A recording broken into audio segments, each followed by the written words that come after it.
Now, those were scenes from the George Floyd riots that swept through Minneapolis back in 2020. Now, that all happened under Governor Tim Walz's watch. And now we're getting new video from that time that shows cops enforcing Walz's 8 p.m. curfew. Listen to this, by shooting paintballs at Minneapolis residents. Look at this. They just keep coming. Go! Go inside! Get inside! Get inside!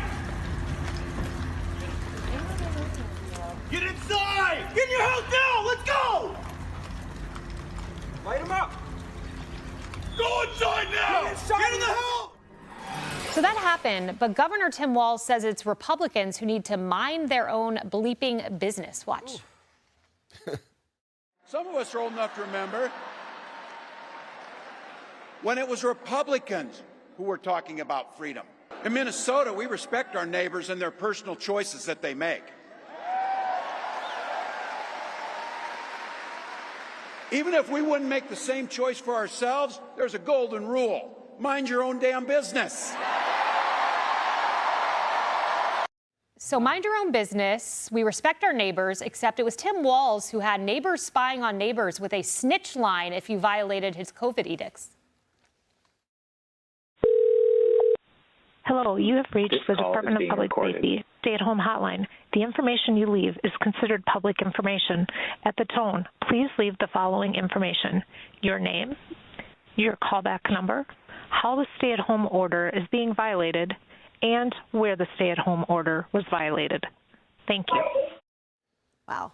Kellyanne, so Republicans, mind your own business, but snitch on your neighbors. Yeah, well, that plus Tim Walz, mind your own business until you can't use plastic straws, use the wrong pronouns, smoke cigarettes or vapes, or go on TikTok, or want to pay reasonable property, put your kid in a different school through school choice. I mean, the list goes on and on. They are authoritarian. And Kayleigh, you and I were in the White House during COVID, and you will recall clearly governors like Gretchen Whitmer, J.B. Pritzker, Tim Walz, Michigan, Illinois, Minnesota, respectively, and others, were high on their own supply of executive power. You have your residents sheltering at home, the kids are out of school, nobody's at work, and you get to control people's access, their basic freedoms, their movement. In this case, whether or not they can walk outside their homes for some fresh air or be paintballed into submission. And they also controlled all the federal dollars that came their way. And Tim Walz has actually apologize, which he often doesn't do, for his handling of those protests and some of the COVID lockdowns. But we're not buying it. But this mind your business, they are the biggest peeping toms, political peeping toms in the world, trying to control everything we do, eat, wear, say, believe. The EU sends a note to Elon Musk to make sure there's no hate speech in an interview with. They just want mind control, and I think everybody ought to see that. So every time Tim Walz or Kamala Harris are comfy up on the dais at a podium, they say whatever the heck they want. Remember, nobody at the podium in a Democratic rally is under oath. You know, Harris, I remember in the White House when Donald Trump said, today we are walking to the podium and we are announcing that houses of worship are essential. They will be open for Sunday worship, for Saturday synagogue. They will be open. Tim Walz, meanwhile, had the snitch line. And I was reading a transcript of some of the snitches. They were saying hundreds of people are going to gather at this church. Go target them. What a difference. Well, and I think that he and Kamala Harris have benefited from this sort of thing. It's one of the reasons why people say they don't know much about her. I mean, and we didn't know much about him either, and apparently either did Minnesotans who voted. He loves the idea of trying to control the message, but now that message is recorded. And I would imagine a lot of people probably have on their phones because it was so offensive to be told that you couldn't go outside. By the way, is there any science that said that we could get COVID in an open-air environment like the great outdoors? I never saw it. You came on the Faulkner Focus. You said you never saw it. So not only is he willing to control minds and control behavior of voters, of people who voted for him in his own state, he actually wants to control science. Yep.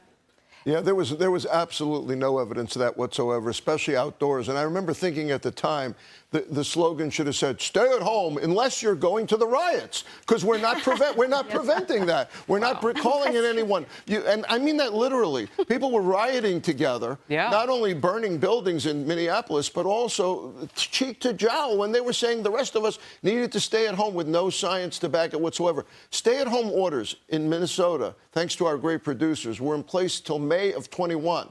Yes. In Florida, you know, or in South Dakota, you could go outside and the economies thrive. And meanwhile, Lisa Hansen, who was on with Bill Hemmer, a mother of 8, opened her business and got a 90-day prison sentence from Tim Walz. She served two-thirds of that. Here's why it's our business, Tim Walz. Because number one, you're asking for our vote, for every American's vote. So it is indeed our business to look back at your record and see whether we're going to vote for you. And number two, because it was our federal tax dollars and our federal law enforcement resources that went to locking up people, and that in part contributed to his $250 million lost dollars under fraud in his state. He is the prime example of a governor that locked up people for not complying with regulations, right? Think about the weaponization of the regulatory agencies under his watch and others. And number two, he watched his state burn to the ground. So the people under his watch were absolutely suffering. I think it's telling, by the way, that a former federal prosecutor, Joe Torop, he's running for Congress in Minnesota.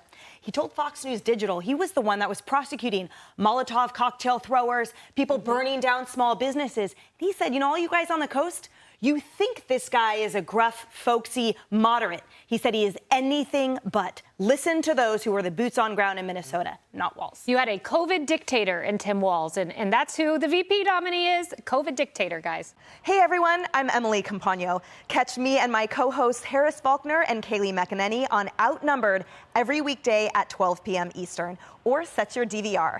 Also, don't forget to subscribe to the Fox News YouTube page for daily highlights.